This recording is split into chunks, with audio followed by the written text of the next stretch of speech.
Shalom, Bapak Ibu Saudara yang dikasihi oleh Tuhan. Puji Tuhan, hari ini kita berjumpa kembali dalam program Renungan Keluarga Kristen. Mari kita bersatu di dalam doa sebelum kita merenungkan firman Tuhan. Mari kita berdoa. Tuhan Yesus Kristus, Allah kami yang hidup, kami bersyukur, kami memuji Tuhan, kami menyembah Tuhan. Bapa kami berterima kasih. Engkau mengasihi kami tiada henti. Engkau melindungi kami sungguh. Engkau Allah mendampingi kami selalu. Terima kasih Tuhan Yesus. Terima kasih. Hari ini kami membutuhkan Tuhan terus menerus. Dan sungguh kami tidak mampu melangkah jika Tuhan tidak bersama dengan kami. Pimpinlah, arahkanlah kami dengan firman-Mu. Urapi hamba-Mu ya Tuhan Yesus. Bersama dengan Bapak Ibu Saudara, kami akan merenungkan firman-Mu. Tolong kami. Demi nama Tuhan Yesus Kristus Allah kami yang hidup, kami menyerahkan hati pikiran kami untuk dikendalikan, dikuasai, dipimpin oleh Roh Tuhan Yesus Kristus. Demi nama Tuhan Yesus kami mau belajar firman Tuhan. Amin. Bapak Ibu Saudara yang dikasihi oleh Tuhan, hari ini kita akan bersama-sama belajar bagian firman Tuhan yang akan menolong kita. Kepada siapakah kita harus berharap saat Bapak Ibu Saudara dalam kesulitan, saat Bapak Ibu Saudara berada di masa-masa kesesakan? Kepada siapakah Bapak Ibu berharap? Kita akan bersama membaca bagian firman Tuhan yang akan menolong kita. Kepada siapakah kita akan berharap di tengah kesulitan, di tengah tantangan hidup kita? Di dalam bagian firman Tuhan, Amsal pasal 25 ayat yang ke-19. Kepercayaan kepada pengkhianat di masa kesesakan adalah seperti gigi yang rapuh dan kaki yang goyah. Kepercayaan kepada pengkhianat di masa kesesakan adalah seperti gigi yang rapuh dan kaki yang goyah. Bapak Ibu Saudara yang dikasihi oleh Tuhan, firman Tuhan ini mengingatkan kepada kita. Kepada siapakah kita harus berharap di masa-masa kesesakan? Masa-masa kesesakan dalam bahasa Alkitab kita, ini adalah saat kita sedang mengalami trouble.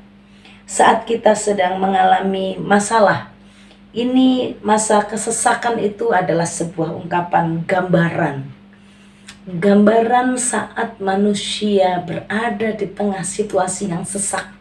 Ini bukan karena sesak nafas Bapak Ibu Saudara, tapi karena beratnya beban hidup sehingga seseorang itu seperti tertekan, sehingga dia berada di dalam kesesakan karena masalah hidup yang berat.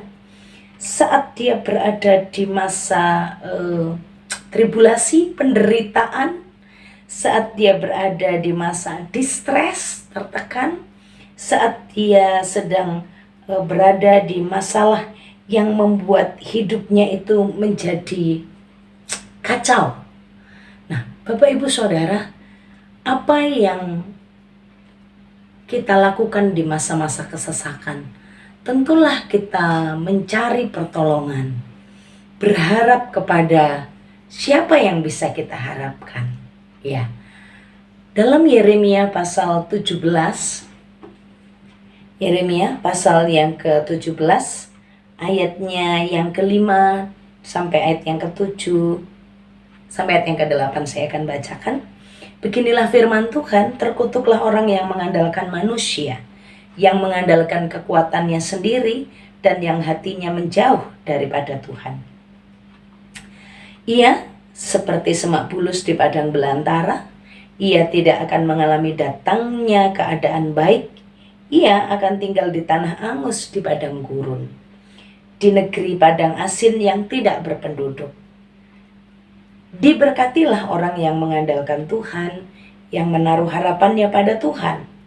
Ia akan seperti pohon yang ditanam di tepi air, yang merambatkan akar-akarnya ke tepi batang air, dan yang tidak mengalami datangnya panas terik, yang daunnya tetap hijau, dan yang tidak khawatir dalam tahun kering, dan yang tidak berhenti menghasilkan buah.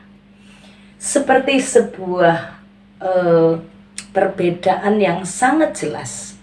Nah, bagian ini mengingatkan kepada siapakah kita berharap saat kita berada di tengah pergumulan yang berat, di tengah keadaan situasi yang menekan, situasi yang memberikan beban dalam hidup kita. Tiada tempat yang lain selain daripada Tuhan Yesus Kristus. Diberkatilah orang yang mengandalkan Tuhan, ya. Sesuatu yang kontras. Orang yang percaya, orang yang mempercayai, orang yang berharap, orang yang mengandalkan manusia yang tidak setia akan seperti gigi yang rapuh atau seperti kaki yang terpleset. Kaki yang di sini dikatakan kaki yang goyah. Kaki yang goyah itu sama seperti orang yang berpijak tapi dia meleset dari apa yang dipijaknya gitu. Jadi kesleo sampai dikatakan itu disposition ya. Kakinya itu meleset sehingga posisinya itu menjadi bergeser. Orang yang mengandalkan manusia yang tidak setia kepada Tuhannya, orang yang mengandalkan dirinya sendiri yang juga tidak setia kepada Tuhan, seperti gigi yang rapuh. Bapak Ibu, pernahkah mengalami gigi yang rapuh? Saya pernah mengalami gigi saya rapuh. Jadi suatu hari saya menggigit permen asam ya. Saya mengunyahnya dan ternyata permen asam itu masih ada satu biji asam yang kecil dan itu tergigit di gigi saya yang rapuh. Biji asam yang kecil yang ada dalam permen asam itu saya gigit dan gigi saya yang rapuh jadi hancur. Waktu saya mempelajari bagian ini dikatakan seperti gigi yang rapuh. Kalau orang mengandalkan manusia, mengandalkan sesamanya, atau mengandalkan dirinya sendiri di masa-masa kesesakannya, itu sama seperti gigi yang rapuh, gigi yang goyang ya. Di sini gigi yang goyang. Gigi yang goyang apa kekuatannya untuk menggigit? Justru hanya menimbulkan rasa sakit. Gigi yang goyang itu bisa menjadi terlepas, rasa sakit jadi ada. Kalau gigi yang rapuh itu menjadi hancur dan ya habislah. Digambarkan demikianlah orang-orang yang mengandalkan orang lain, yang mengandalkan sesamanya atau mengandalkan dirinya sendiri, yang adalah orang yang tidak setia kepada Tuhan.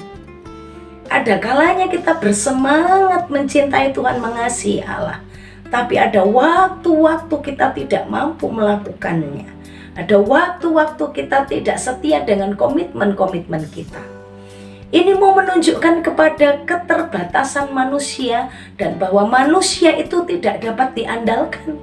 Jika di masa sesak, jika di masa pergumulan, engkau mengandalkan sesamamu, engkau sama seperti gigi yang rapuh, sama seperti gigi yang goyang, yang tidak punya kekuatan apapun. Jangankan menggigit tulang rawan, menggigit yang lembut aja nggak bisa, karena sudah goyang. Sama seperti kaki yang terpeleset, kaki yang terpelecok, kaki yang kesleo, itu dipakai jalan tidak bisa, apalagi dipakai lari, apalagi dipakai memikul beban yang berat, tidak bisa. Jalan menapak saja sakit.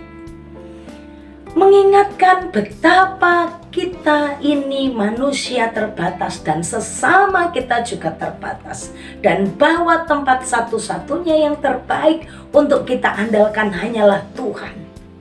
Saat hati tertekan, saat hidup ini berbeban berat, tempat yang tepat adalah Tuhan Yesus, batu karang yang teguh.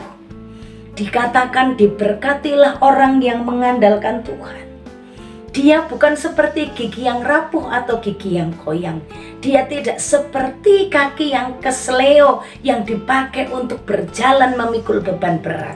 Karena jalan santai saja tidak bisa, apalagi berlari, apalagi memikul beban. Tapi orang yang mengandalkan Tuhan, dia seperti pohon yang ditanam di tepi air, yang selalu tetap hijau, yang tidak mengalami datangnya panas terik, akan tetap segar, akan tetap kuat, bahkan kekuatannya sampai bisa menghasilkan buah.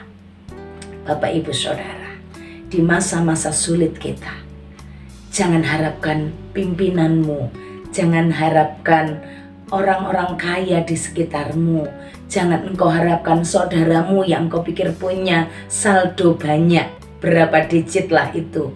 Jangan kau andalkanlah itu. Jangan kau andalkan juga rekeningmu, karena itu bisa cepat pergi, bisa cepat habis, terus bisa. Uang itu, harta itu seperti bersayap yang akan cepat lenyap. Bapak Ibu Saudara, andalkanlah Tuhan. Satu-satunya, hanya Dia batu karang yang kokoh, yang teguh, kuat dipijak, tidak hancur oleh apapun. Batu karang yaitu Tuhan Yesus Kristus sanggup menolong kita di tengah-tengah kesesakan, di tengah-tengah sakit penyakit yang sulit, di tengah-tengah kondisi kehidupan ekonomi, keuangan, apapun. Yesus Kristus sanggup menyiapkan jalan. Jangan datang kepada hamba-hamba Tuhan sekalipun mungkin kelihatan uangnya banyak, atau mungkin memang ada hamba Tuhan yang punya uang banyak. Tempat yang tepat adalah Tuhan Yesus Kristus. Tempat yang tepat adalah Tuhan Yesus Kristus. Jangan pernah mengandalkan manusia, engkau akan kecewa. Dia hanya seperti gigi yang rapuh, dia seperti kaki yang terpleset yang tidak bisa diandalkan. Tuhan Yesus Kristus adalah satu-satunya jawaban, satu-satunya sumber pengharapan yang akan menolong kita menjalani masa-masa sulit, menjalani masa-masa berbeban berat. Bahkan di tengah kesulitan, tantangan, dan beban berat, kita akan menghasilkan buah karena kita berjalan bersama dengan Tuhan. Tetaplah percaya dan andalkanlah Tuhan. Cara-cara manusiawi, doakanlah. Jika engkau sakit, doakanlah tim medis yang mengerjakan, tapi Tuhan yang campur tangan, Dia yang kita andalkan, biar semua itu dipakai oleh Tuhan. Yesus Kristus, sumber jawaban, menolong kita melewati masa-masa lembah kekelaman. Mari kita berdoa. Bapa kami yang di surga, terima kasih untuk firman-Mu. Tuhan menolong kami, Tuhan memberkati kami hari ini dengan firman-Mu. Kami kagum, kami bangga, kami percaya Engkau Allah pencipta langit dan bumi, Engkau yang membentuk segala isinya, dan Engkau Tuhan yang berkuasa mengadakan dari yang tidak ada menjadi ada. Engkau sumber pengharapan kami di tengah kesesakan, Engkau sumber pertolongan di masa kesakitan, Engkau sumber jawaban di dalam pergumulan. Berkati kami, hamba-Mu bersama Bapak Ibu Saudara, apapun pergumulan kami, Engkaulah tempat kami datang, Engkaulah tempat kami berharap ya Tuhan Yesus. Terpujilah nama-Mu Tuhan, berkatilah hidup kami, dalam segala jalan hidup kami, terus berjalanlah dengan kami. Di dalam nama Tuhan Yesus Kristus, kami mau melangkah. Bapak Ibu Saudara, arahkan hatimu kepada Tuhan dan terimalah berkat Tuhan. Tuhan memberkati engkau dan melindungi engkau. Tuhan menyinari engkau dengan wajahnya dan beri engkau kasih karunia. Tuhan menghadapkan wajahnya kepadamu dan beri engkau damai sejahtera dari sekarang sampai selama-lamanya. Amin. Shalom, Tuhan Yesus berkati.